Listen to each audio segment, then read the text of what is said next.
subject of discipleship, the subject of ministry, the subject of teaching, preaching, and prophesying. Those are the different subjects I believe that you should teach your disciple. And depending on what type they are, will decide how in depth you get with each subject. Okay, now the outline of rules of discipleship starts with travel with you. I noticed that the disciples, certain disciples like the apostles, now others traveled too. Now I don't know if at times it only talks about Jesus and the 12 being together. Now I don't know if at those times everyone that followed them is there around in another house or tent or whatever, but as far as I can tell, some followed him everywhere he went. Some went from maybe one city to another. Some just hung around him while he was in that city. And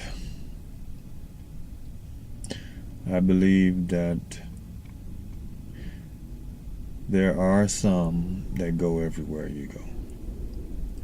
There are some disciples that go city to city with you, if you have a city-to-city ministry. Like an evangelist, I'm sure he have an entourage of people who follow him around or her around and help him do the work. And there are people who are following him around to help him, like Martha types and Mary types. But then there are also people who are following him around, helping, but they're there to be discipled and to be sent out. But I do believe that if you travel, I believe that you should have certain disciples who travel with you.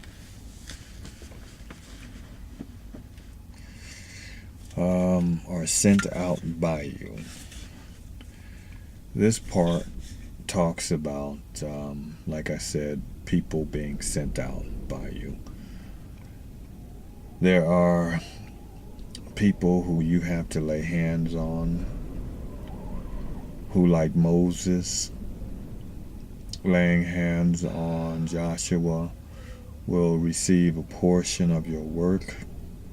Some will be there to help you still, like Joshua, and some are sent out to the work that God called them to in the area, the city, or the area, of the nation, or another nation that God called them to.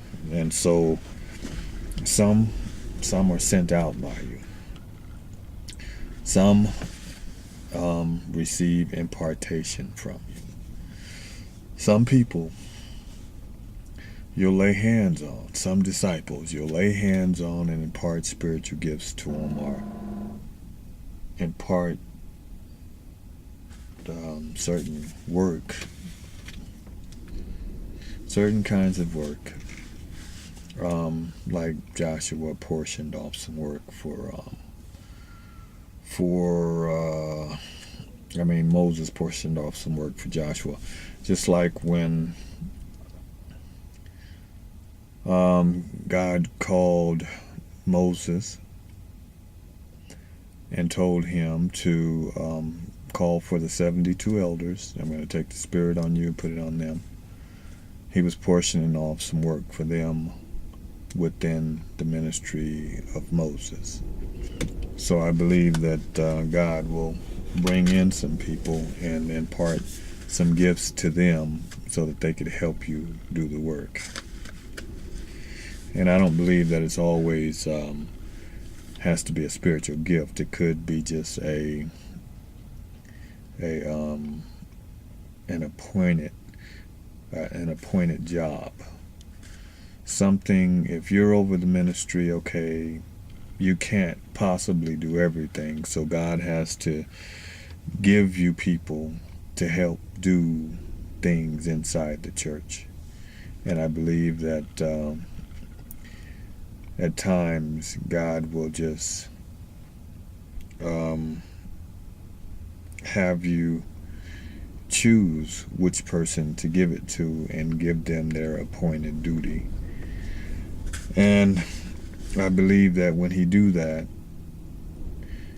he'll do it for someone who's your disciple. I don't think he's just gonna find someone off the streets and say, hey, you, come in here and do this job.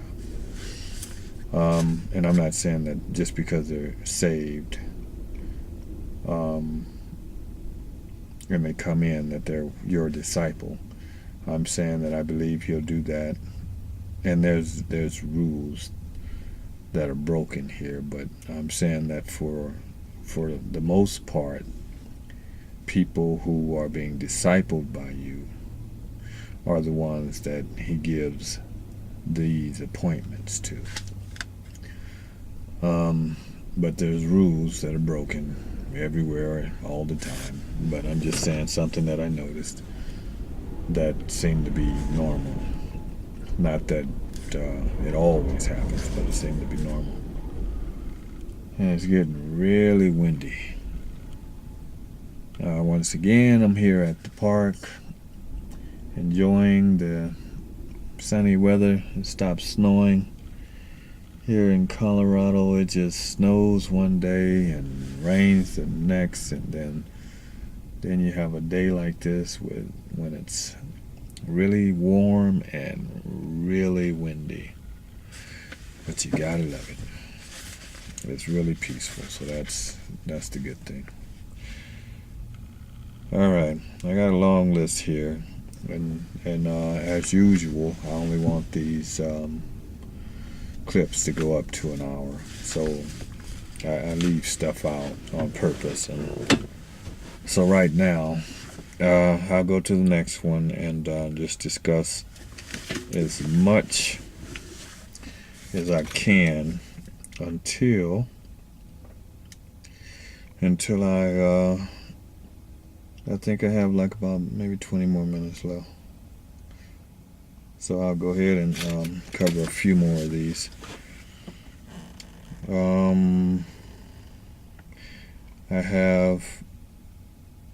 They need to know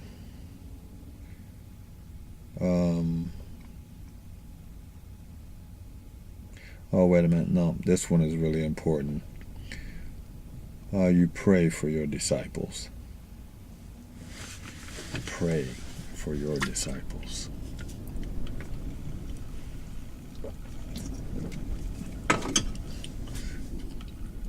You know, I noticed at times where you're in church and right before you get ready to leave, the pastor prays for the church, and he give a quick and simple prayer. Lord, watch over them, bless them, keep them, use them, reveal your glory to them, watch over their families, friends, neighbors, co-workers, help them in whatever they do, bless the works of their hands, and encourage them to be the best they can be.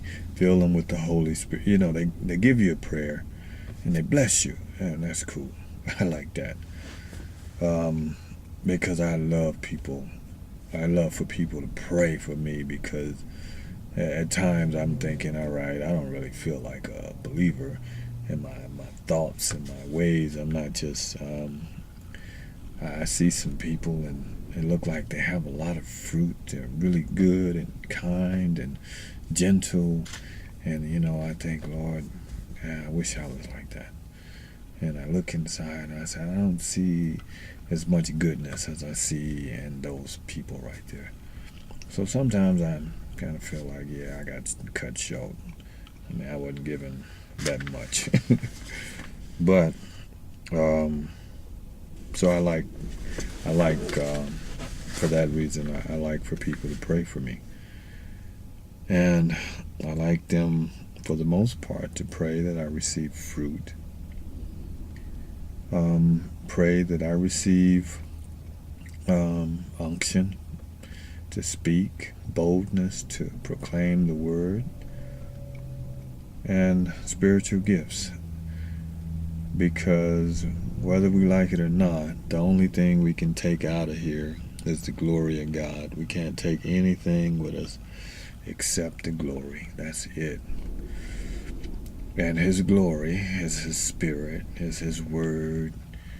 And so we need to get the Spirit of God, and more than anything, get the Spirit in you. And so that's what I would like. I would like to be filled with the fruits of God, with the understanding and perception, with the truth and grace, with the spiritual gifts. I would like to be filled, and so I'd have a lot to take with me when I leave this place. So, with that said, why don't you pray for me too? Yeah, that'll help. But you pray for your disciples as much as possible. I don't think you should just, at the end of a congregation, say, Lord bless them. I think you should have a board at home.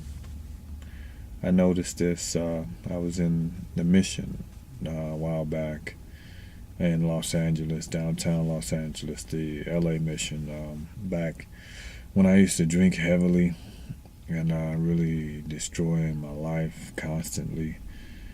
And that's when God gave me a commission at the Los Angeles mission. So one of the chaplains there, I noticed that he had a board, and he had all of the brothers in the mission's picture on it, and he used to pray for it from time to time. He had a set time where he would pray for individuals, the people on that board. And since there was so many people, I assumed it wasn't a prayer for each one. I believe it was more of an overall prayer. Lord, keep them safe, watch over them, and whatever. But I assumed that it was more than just a few minutes of prayer. And I got the idea that that's wisdom at work. If God said, here, these individuals are for you, I want you to disciple them, or at least teach and preach and prophesy to them, then I think that would be one of the wisest things that you can do for those people, which would be for you to pray for them. And then I think that it would also be wise for you to tell them to pray for you and to pray for each other. So that's my idea of what you should do with your disciples regarding prayer. Pray for them. Take out a little time. Maybe even put their names on the board. You don't have to throw a picture of them. Pray for them. Set out a little time every day, maybe an hour. Pray for them. And then ask that they pray for each other and that they pray for you. And the next thing, delegate power and authority to your disciples. That's almost like what I was saying when I was talking about the impartation, appointing people to do specific things. So let's go to the next one. When it says follow me, go where I go, do what I do, say what I say. Your disciples are followers. You're a leader. If you're a follower, then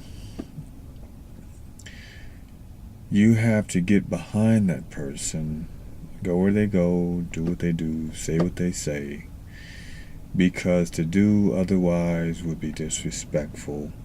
And if you value their ministry, then you don't want to disrespect it by causing problems for the person by not following, saying you're following, and then not getting in line, and then saying they're teaching one thing, and then you decide, I don't like that, and you start teaching something else. And if you're doing it somewhere else, I guess that's not as disrespectful. But if you're at the church and they're at the church, or if you're in the ministry and they're in the ministry, and they're teaching one thing and you're teaching another thing, and you're supposed to be following them, then I think that's disrespectful.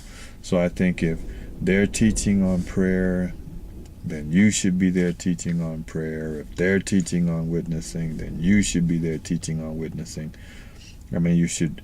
And if they're saying that this is what we believe that witnessing is all about, then you should say this is what we believe that witnessing is all about.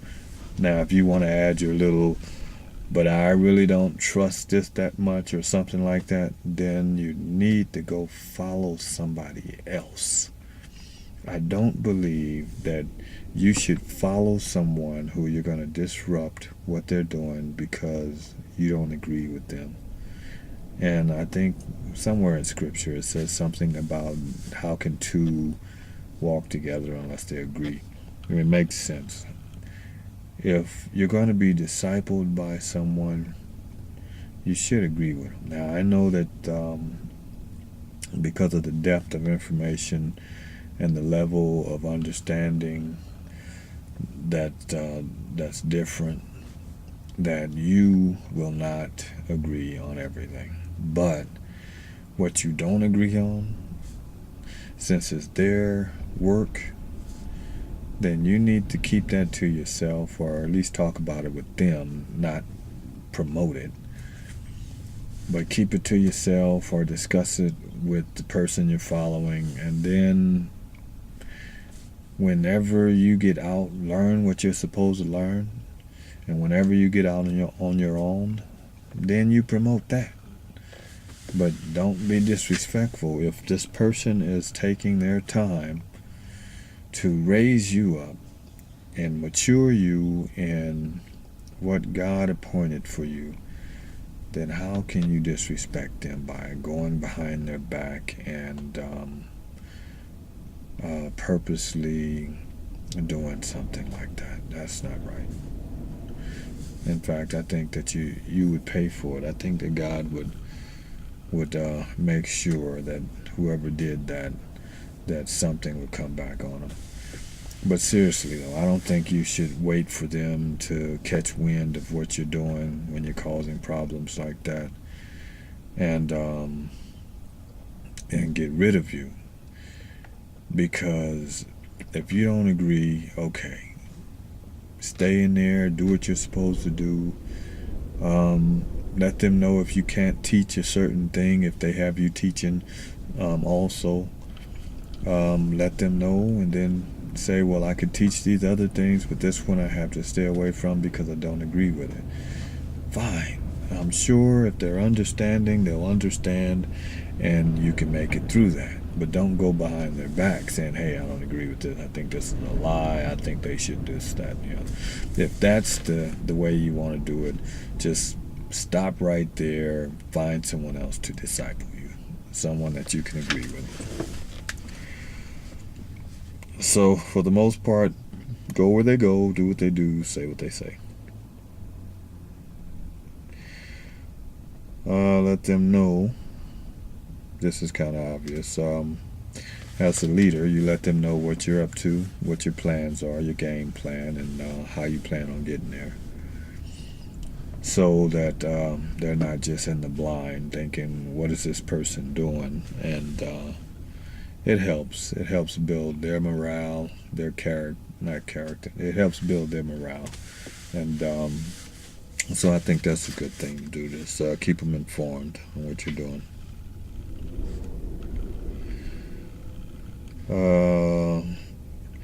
Teach them how to operate in the spiritual gifts. Let them know when they're doing something wrong. Be their friend. Take communion with them.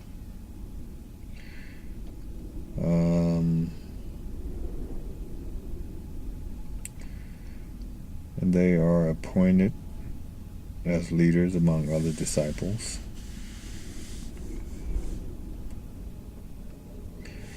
Okay, you know what? I think that just...